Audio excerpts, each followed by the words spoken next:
Hello बच्चों, स्वागत है आप सभी का आपके अपने यूट्यूब चैनल प्रवीण न्यूज़ की क्लास में। आशा करता हूँ सभी बहुत अच्छे होंगे और अपने एग्जाम की तैयारी बहुत अच्छे से करोगे। आज की वीडियो में क्लास 9 सामाजिक विज्ञान का जो 2023 का क्वेश्चन पेपर है वार्षिक परीक्षा का, उसका सॉल्यूशन लेकर आए हैं। तो इसको पूरा देख लेते हैं। इससे काफ़ी क्वेश्चन आपको 2026 के लिए इंपॉर्टेंट रहने वाले हैं। तो चलिए शुरू करते हैं वीडियो और बढ़ते हैं आगे। तो सबसे पहला खंड जो आपका अति लघु प्रश्न 1 नंबर के क्वेश्चन रहेंगे। तो भारत का संविधान कब लागू हुआ था? तो भारत का संविधान जो था 26 जनवरी 1950 को लागू हुआ था। ठीक है, घुमंतू खेती क्या होती है, झूम खेती क्या होती है, आपने उत्तर देख लेना है। उत्तर सभी के दे रखे हैं हमने।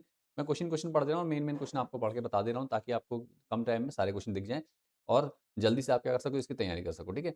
तो उसके अगला क्वेश्चन है आपका, मतदाता सूची से आपका क्या आशय है? मतदाता सूची से आपका क्या आशय है? जन्म दर तथा मृत्यु दर किसे कहते हैं? ये भी आपने बताना है। ठीक है? जन्म दर क्या होती है? मृत्यु दर। 1 वर्ष के दौरान प्रति 1000 व्यक्तियों में कितने व्यक्तियों ने जीवित जन्म लेने वाले बच्चों की संख्या और 1 वर्ष में मरने वालों व्यक्तियों की संख्या होती है। ठीक है?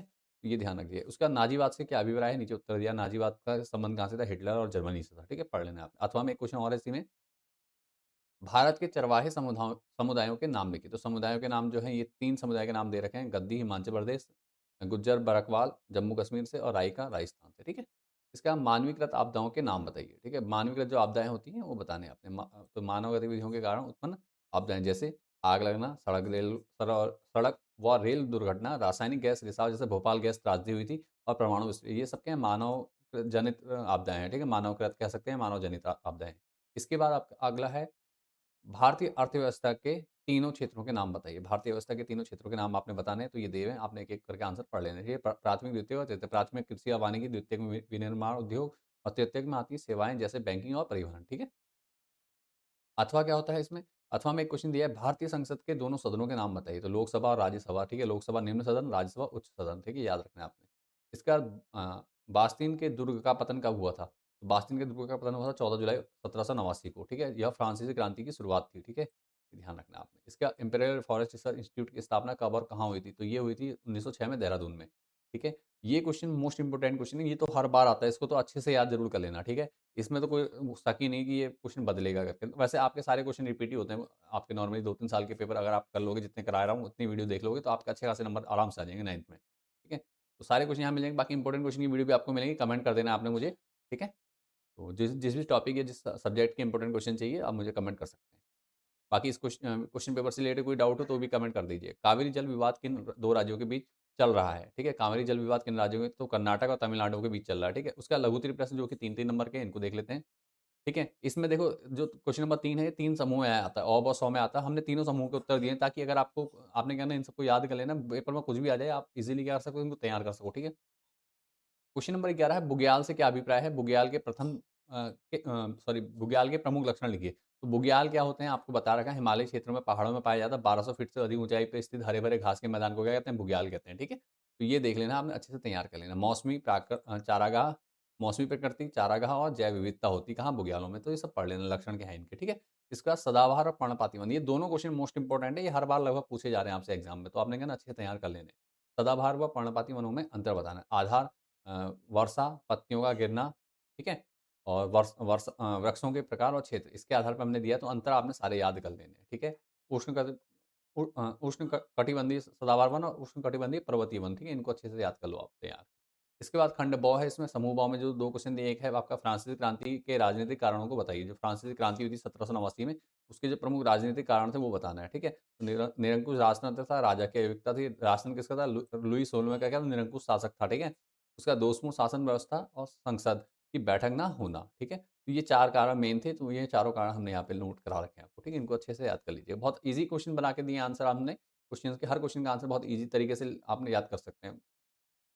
संयुक्त राज्य अमेरिका के दक्षिणी मैदान रेत का कटोरा कैसे बना? जो संयुक्त राष्ट्र अमेरिका का दक्षिणी मैदान है, वो रेत का कटोरा कैसे बना? 1930 के दशक में अमेरिका के दक्षिणी मैदान में क्या हुआ? रेत के कटोरे में बदल गए। इसके कारण क्या थे? नीचे दिए हैं। अत्यधिक जुताई, घास का विनाश और सूखा एवं हवाएँ। ठीक है? ये 3 का मुख्य कारण थे, ये आपने याद करने हैं। उसका समूह 100 में जो दिए हैं, इनमें से करने 2 ही हैं आपको, लेकिन तैयार आप सारे करके जाएँगे, क्योंकि एग्ज़ाम में अगर कुछ भी इधर-उधर होता है क्वेश्चन, तो आपको क्या रहेगा? हेल्प रहेगी। ठीक है? आएँगे इनमें से काफ़ी क्वेश्चन। ठीक है? सार्वजनिक वितरण प्रणाली, पीडीएस का अर्थ बताइए। ठीक है? सार्वजनिक वितरण प्रणाली क्या होती है, इसके बारे में आपको बताना है, तो उत्तर आपने पढ़ लेना है। नीचे अगला देखिए क्वेश्चन, क्वेश्चन नंबर 12 है, वनों से होने वाले 3 लाभों का वर्णन कीजिए। ठीक है? वनों से होने वाले 3 लाभ जो हैं, उसका वर्णन करना है आपने। ठीक है? तो तीनों लाभ ये दिए हुए हैं, यहाँ पे आपने कर लेंगे। पहला क्या है, वनों से क्या होता है? ऑक्सीकरण ऑक्सीजन और पर्यावरण संतुलन बना रहता है, आर्थिक लाभ होता है, ठीक है? और मृदा संरक्षण रहता है। 3 मेन जो लाभ हैं ये हैं आपके, ठीक है? उसका अन्य जो आपका खंड है, अति लघु उत्तरीय प्रश्न आ गया क्रम ठीक है? क्वेश्चन नंबर 13 भूस्खलन रोकने के किन्हीं 2 उपायों का वर्णन कीजिए। भूस्खलन रोकने का सबसे आसान उपाय 2 हैं। एक तो वृक्षारोपण करना चाहिए, दूसरा परिधि दीवार अर्थात सड़कों और ढलानों के किनारे मजबूत पत्थर कंक्रीट की दीवार बना देनी चाहिए, ठीक है?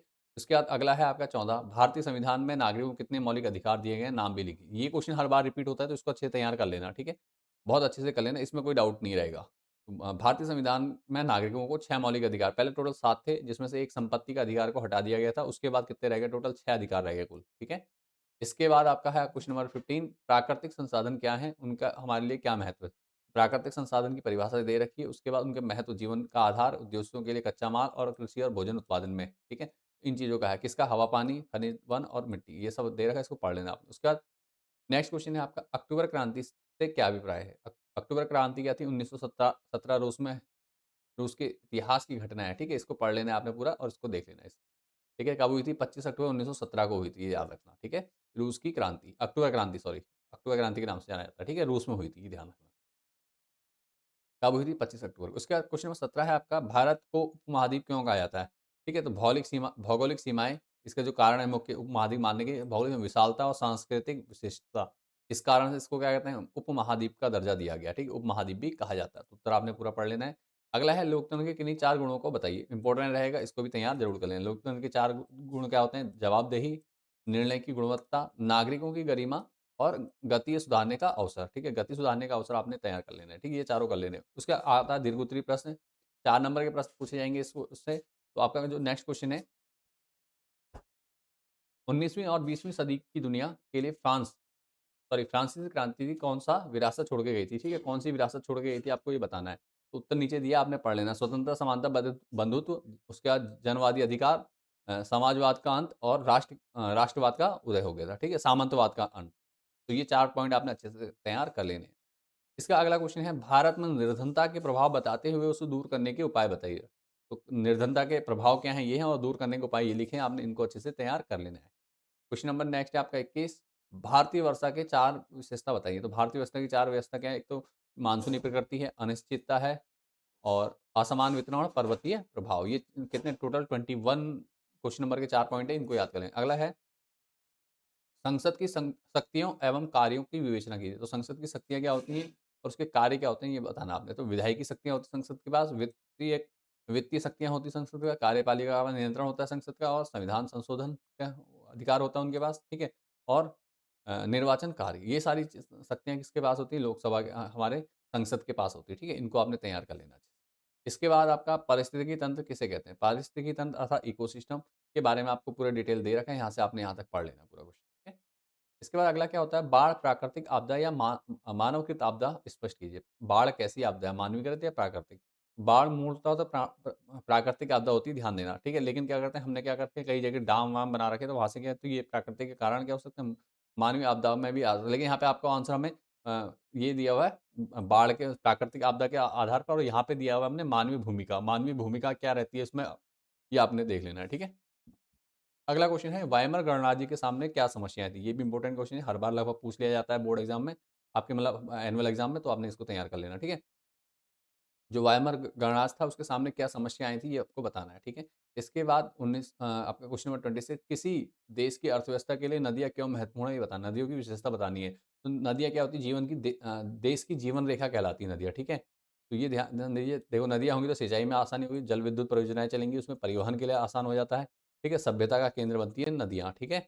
और खेती-वेती का काम भी आता है, ठीक है? तो ये सब चीज़ें आपने देखना है। इसके अगला क्वेश्चन है खाद्य सुरक्षा क्या है? खाद्य सुरक्षा क्यों आवश्यक है? तो खाद्य सुरक्षा क्यों आवश्यक है देख लिखा है नीचे, इसको आपने पूरा पढ़ लेना है, ठीक है? यहाँ पे खाद्य सुरक्षा का अर्थ दे रखा है पहले आपको, फिर उसकी आवश्यकताएँ क्या पड़ती हैं, ये आपने तैयार करना है। उसका हिमालय का निर्माण कैसे हुआ था? हिमालय का निर्माण कैसे हुआ था, ये आपने पढ़ लेना, अच्छे से तैयार कर लेना है। अथवा दिया है, वन विनाश किसे कहते हैं? वनों के विनाश के उत्तरदायी कारणों की विवेचना कीजिए, ठीक है? तो वन विनाश की परिभाषा दे रखी है, उसका उत्तरदायी कारण क्या है वन विनाश के लिए देख लीजिए।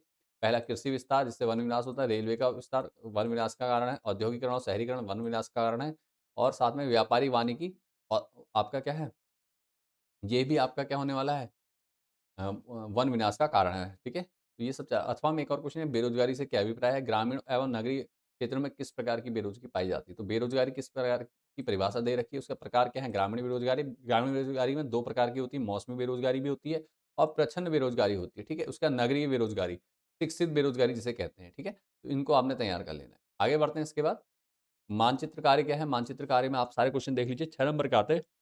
यहाँ पे मैंने मानचित्र नहीं दिया है फिलहाल अभी। अगर आप लोगों को मानचित्र का क्लास वो चाहिए, वीडियो चाहिए मानचित्र, तो आपने नीचे लिख देना, मैप वर्क पे एक वीडियो बना दूँगा मैं आपको पूरी डिटेल में सारी चीज़ें, सारे क्वेश्चन आपके कवर करा दूँगा जो भी आपके एग्ज़ाम में पूछे जाते हैं। तो बस आपने क्या करना है, कमेंट कर देना अपने, अगर मैप वर्क के लिए आपको चाहिए, ठीक है? बाकी अगर इस क्वेश्चन पेपर को लेकर के आपने क्या करना है, सारे क्वेश्चन देख लेना। बाकी मैंने वैसे यहाँ पे एक चीज़ देख लो, यहाँ पे सभी के उत्तर दे रखे हैं। जैसे दामोदर नदी कहाँ है? झारखंड और पश्चिम बंगाल में बहती है।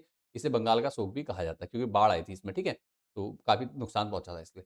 इसके बाद नर्मदा नदी मध्य प्रदेश के अमरकंटक से निकली और गुजरात होते हुए अरब सागर में गिरी। ठीक है? देहरादून उत्तराखंड राज्य की राजधानी है। कोलकाता पश्चिम बंगाल की राजधानी है। ठीक है? इस प्रकार से सारे का आंसर दिए हुए हैं, सिर्फ़ मैप नहीं दिया है। मैप के लिए मैंने बता दिया, आपको कमेंट कर देना है मैप वर्क करके, और मैप वर्क जब आप टाइप कर देंगे तो आपको क्या है, कमेंट में देखकर मैं आप लोगों की वीडियो आप लोगों को ले आऊँगा, एक डिटेल वीडियो जिसमें आपको सारी चीज़ें समझा दी जाएँगी। एक ही वीडियो में मैप कैसे भरना है, क्या करना है करके, ठीक है? ये सब आपके भारत के मानचित्र पे ही करना होता है, तो आपको ज़्यादा दिक्कत नहीं होगी, एक ही अपने देश के ही मानचित्र पे भरना है, ठीक है? तो ये कर लेना है। बाकी अगर किसी प्रकार का कोई डाउट है किसी क्वेश्चन को लेकर के, किसी टॉपिक को लेकर के, आप मुझे कमेंट कर सकते हैं। नेक्स्ट वीडियो किस टॉपिक पे चाहिए उसके लिए कमेंट करके बता दो, किस क्वेश्चन पेपर के लिए किस टॉपिक पे आपको वीडियो चाहिए क्लास 9th की, तो जल्दी से कमेंट कर दो। और वीडियो पसंद आई, वीडियो से सीखने को कुछ मिला, वीडियो हेल्पफुल लगी तो वीडियो को लाइक करके दोस्तों के साथ शेयर कर दो, और उन्हें भी बताओ। और साथ में अगर जो बच्चे पहली बार चैनल पे आए हैं, चैनल को जुड़ जाइए चैनल से, आपका सब्सक्राइब कर लीजिए। मिलते हैं नेक्स्ट वीडियो में। Thanks for watching this video. ऐसी ही वीडियो और मिलती रहेंगी अगर आपने सब्सक्राइब कर लिया तो। मिलते हैं नेक्स्ट वीडियो में बेटा। Bye and take care.